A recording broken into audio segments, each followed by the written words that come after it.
Bismillahirrahmanirrahim. Assalamualaikum warahmatullahi wabarakatuh. Perkenalkan, nama saya Nurul Rahma Desilia, mahasiswa Magister Ilmu Kebencanaan Universitas Syah Kuala, angkatan ke-13.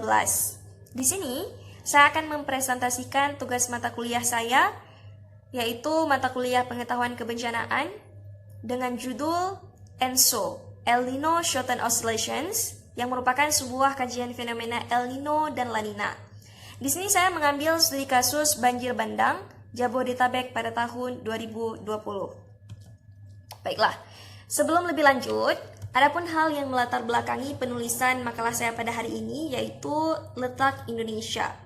Letak Indonesia, sebagaimana yang kita ketahui, secara garis astronomis itu tepat berada di garis ekuator. Sedangkan secara geografis, Indonesia itu terletak di antara dua samudra dan terletak di antara dua benua, yaitu Samudra Hindia dan Samudra Pasifik, kemudian benua Asia dan benua Australia.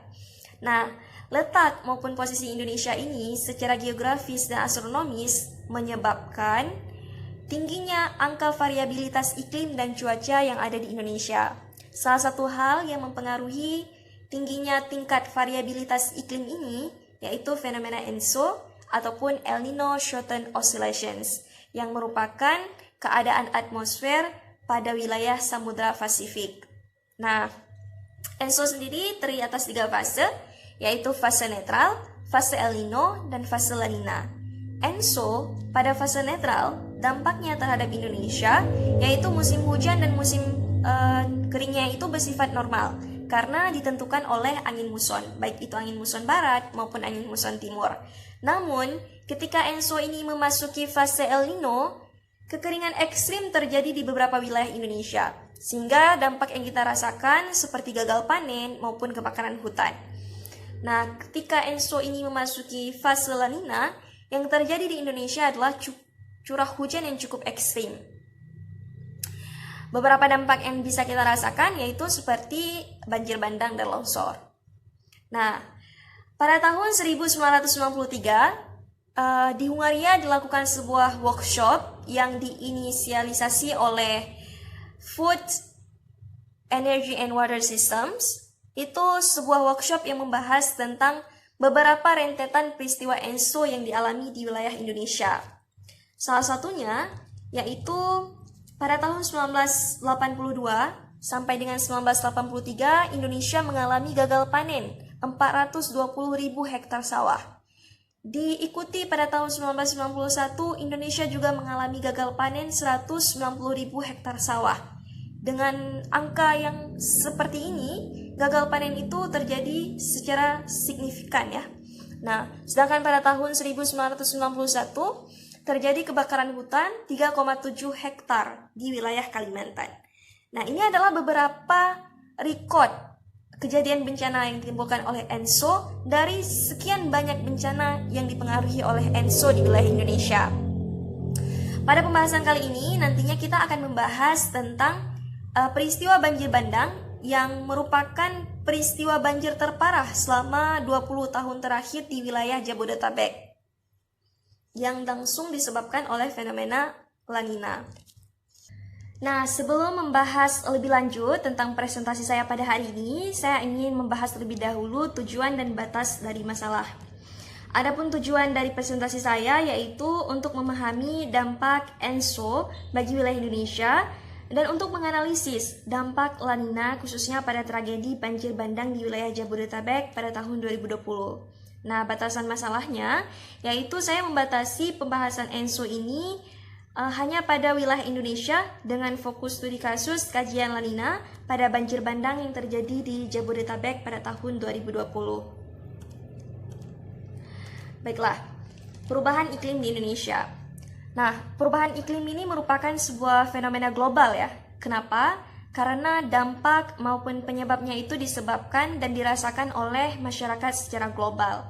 Di Indonesia sendiri, beberapa kondisi perubahan iklim yang terjadi itu saya kutip dari Bors dan Fakih dalam sebuah jurnal yang ditulis oleh Case pada tahun 2015. Itu menyatakan bahwa beberapa kondisi perubahan iklim di Indonesia seperti peningkatan suhu rata-rata tahunannya itu mencapai 0,3 derajat Celcius, Kemudian terjadi penurunan curah hujan 2-3% di wilayah Indonesia. Kemudian terjadi yang namanya musim perubahan pola curah hujan di Indonesia. Dan yang terakhir, Boer dan Fakih ini menyatakan bahwasanya perubahan pola musim hujan dan musim kemarau di Indonesia. Nah, di sini saya menampilkan sebuah peta yang dibuat oleh BMKG, yaitu sebuah peta prediksi iklim Indonesia pada tahun 2046 sampai dengan 2065 di masa yang akan datang berdasarkan tipe iklim Olderman. Seperti yang kita ketahui bahwasanya tipe iklim Olderman ini merupakan tipe iklim yang membagi wilayah Indonesia berdasarkan tingginya bulan curah hujan.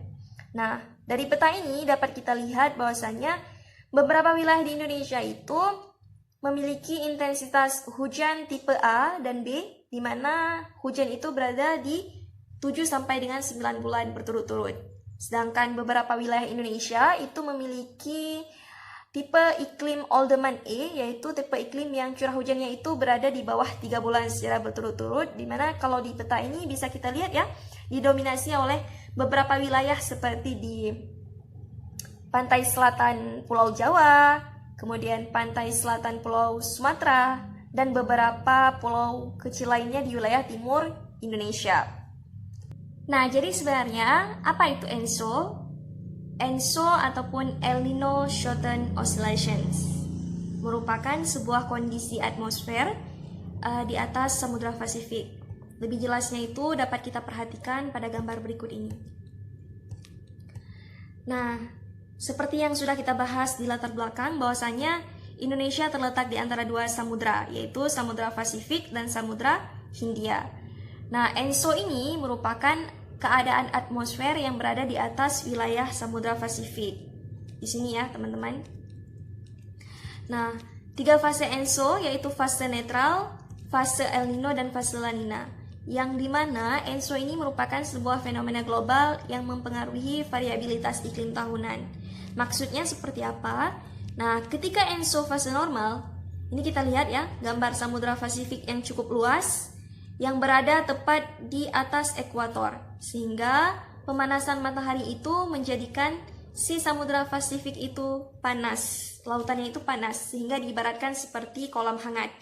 Nah, ketika angin pasat yang terus-menerus berhembus ke arah Indonesia berdasarkan rotasi bumi, maka angin pasat ini akan membawa kolam hangat tadi itu dari wilayah timur Samudra Pasifik menuju ke wilayah barat Samudra Pasifik.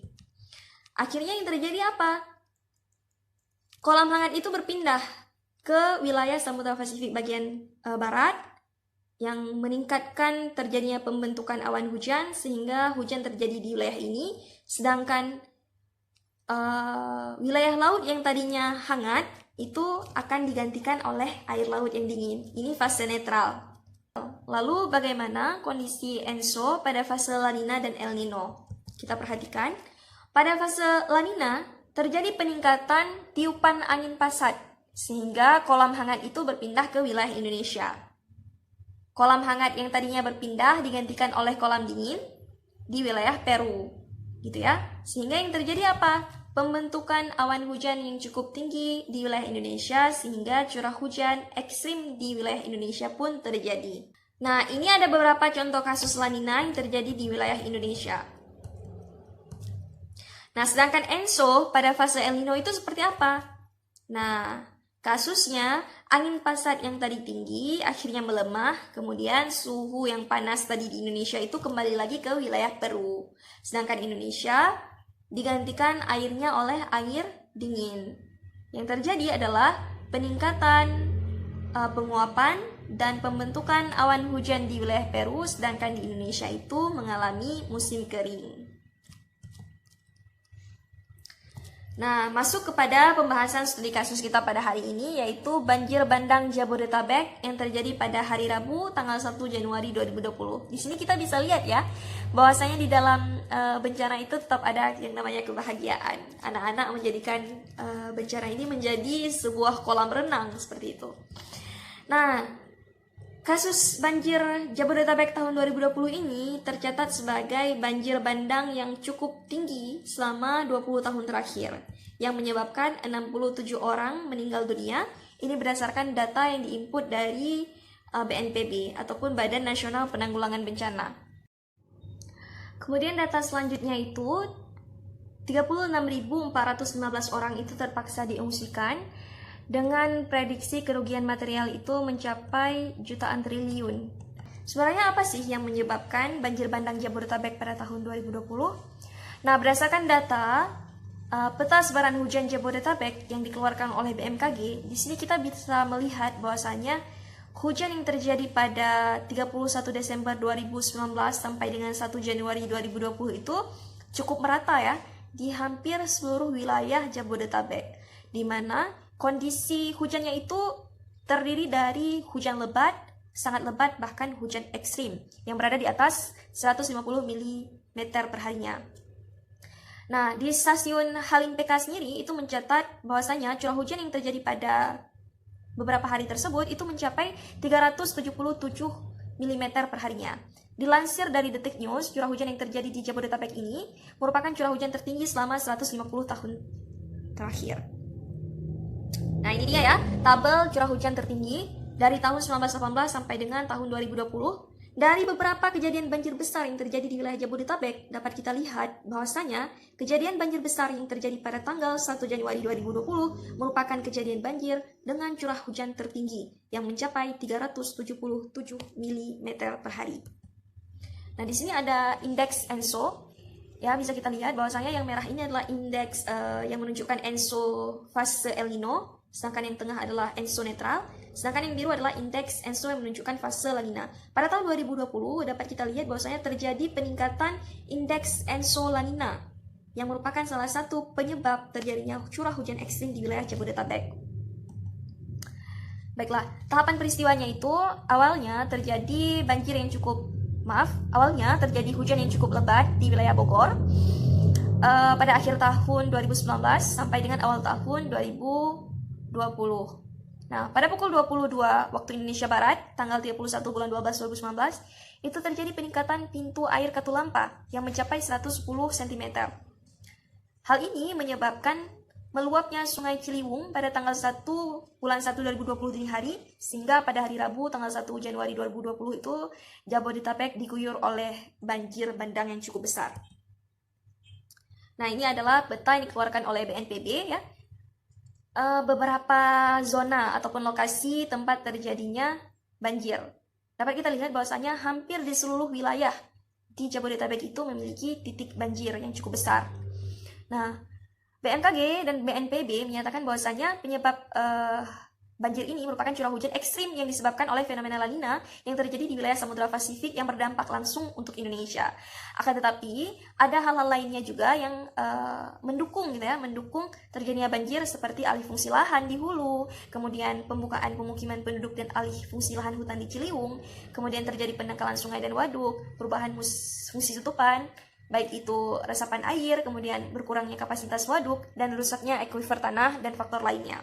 Ini berdasarkan data yang saya ambil dari Purnomo Edi ya, pada tahun 2020.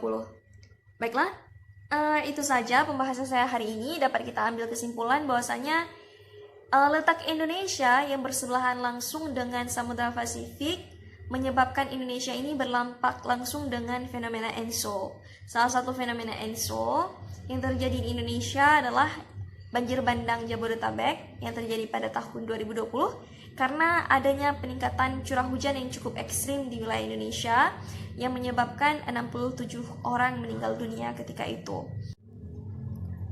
Sekian pembahasan dari saya tentang ENSO dengan studi kasus banjir bandang Jabodetabek. Lebih dan kurang saya mohon maaf. Wabillahi taufiq wal hidayah. Wassalamualaikum warahmatullahi wabarakatuh.